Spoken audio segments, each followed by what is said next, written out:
told him. I even put up a YouTube video.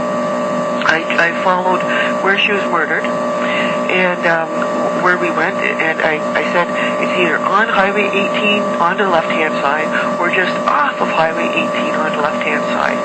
And that's where I was looking, and that's where I found it. I was pretty sure that's the way we traveled after. I think I described the place really well to them several times on video and on tape. You know, I'm going to try and get a hold of, even though they're on a course, I'm going to try and get a hold of them because this is all new to me, and you dealing with them, it's more appropriate that one of them get back to you. We are. We've been up and down this hill. This right here looks like the most likely spot here. In this area, we found it. We can find something. This is the area that we are going to rope off. It could be a possible grave site. That's what we're hoping. We'll see what happens. I know she's here on this hill. This is a hill, and I swear that girl did come up from the beach. She's here. But my gosh, it's a hell of a job to dig it up. He killed Yvonne Leroux a couple months after this.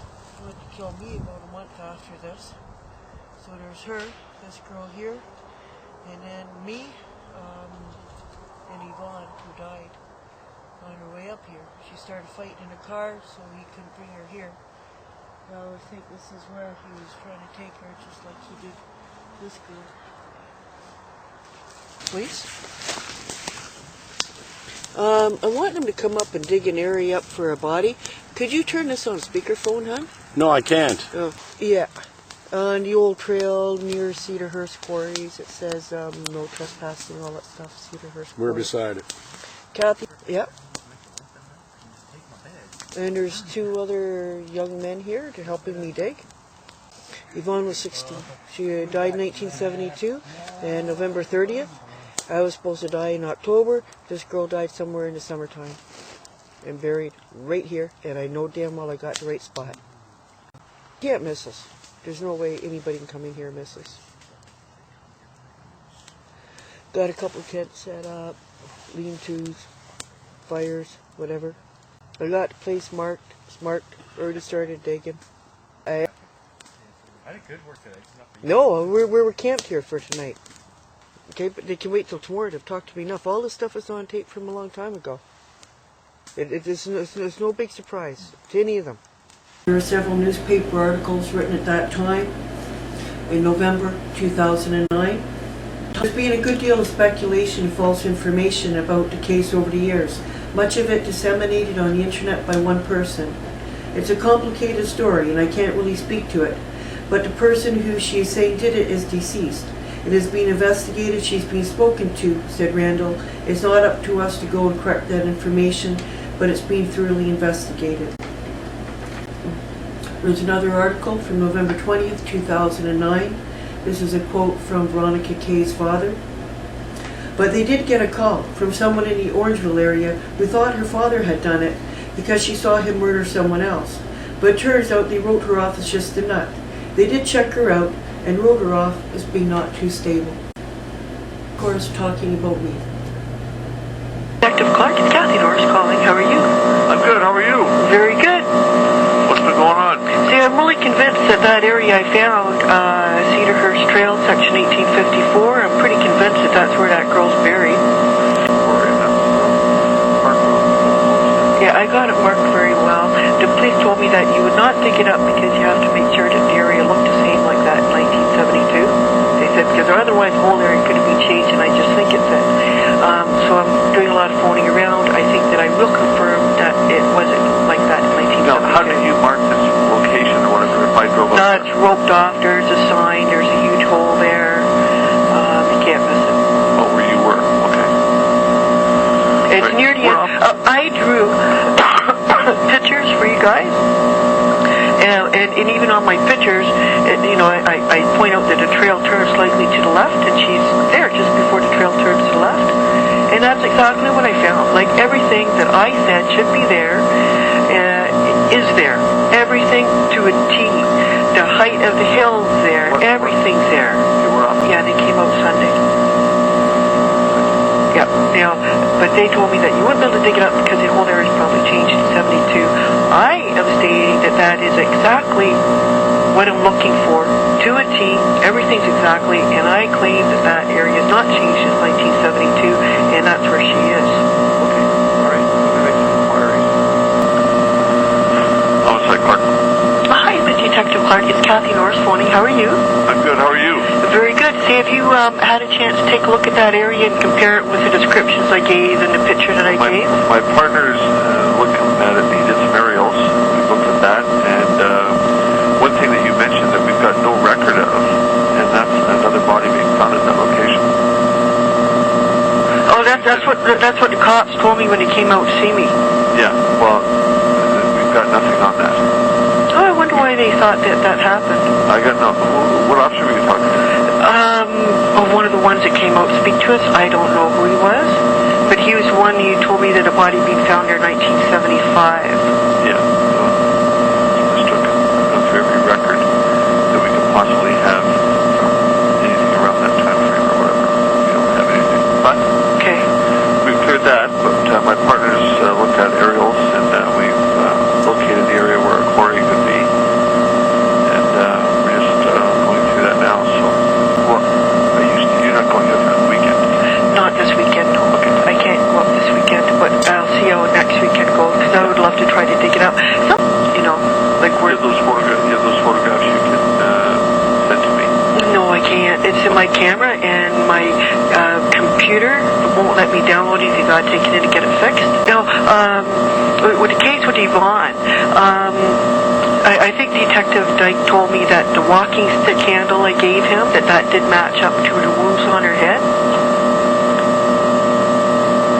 No, well, we've got nothing.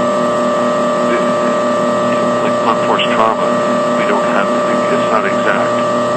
Yeah, but the very unique markings on the roe deer antler, and so I was told it was consistent with the wounds on her head.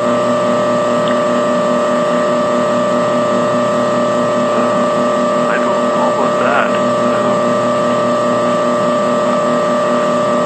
I don't think that was given out as being that was the murder weapon. Why not? Because I'm pretty sure that's what he used to beat her with. Well, there would have to be some DNA or something like that on the walking stick to give conclusive evidence of that. Right? Yeah, but on the grounds of probability, the very unique markings on the walking stick certainly would have matched up to some of the wounds on her head. Yeah, that would have. We don't have the availability of testing for certain impressions and stuff like that other than on the skull, which would have modified the original. He just said he did not have the ability to check for certain impressions on the skull. The availability of testing for certain impressions and stuff like that other than on the skull, which would have modified the original damage caused by the instrument, right? Were pictures taken of her wounds or anything like that, and measurements taken? Usually when they get into stuff like that, they're getting into texture and small little things that we would lose now, right? So they didn't do that at the time then? He said no. Look at all the tapes that I said describing the place and the picture I drew. That's it. That's it to a T, Okay? We're going to follow up on it. Okay. All right. We found this mound right in the area where I would think she's most likely. It looks like a man-made mound, and that rock was on the head of it.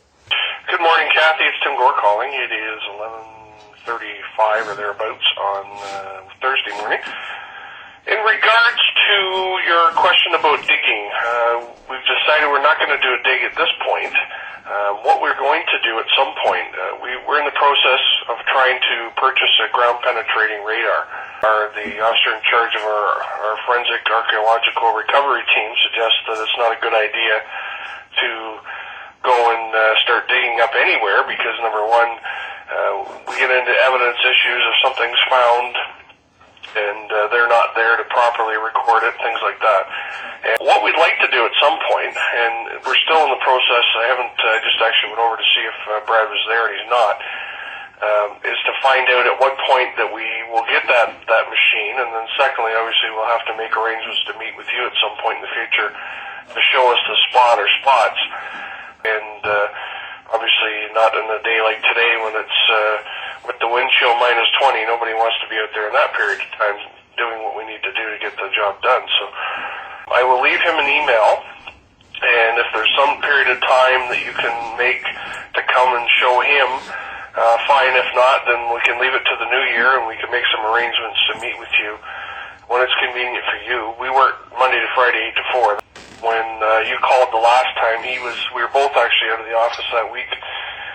He was down in training and I was elsewhere doing something else, so we didn't get the message until you'd already on the Saturday came and started doing your thing. But that's what we want to do, and that's what they're suggesting in our ident is to not do any digging at this point, and that the ground penetrating radar is what we need to do to get the job done. And Hi, Detective Morris. Kathy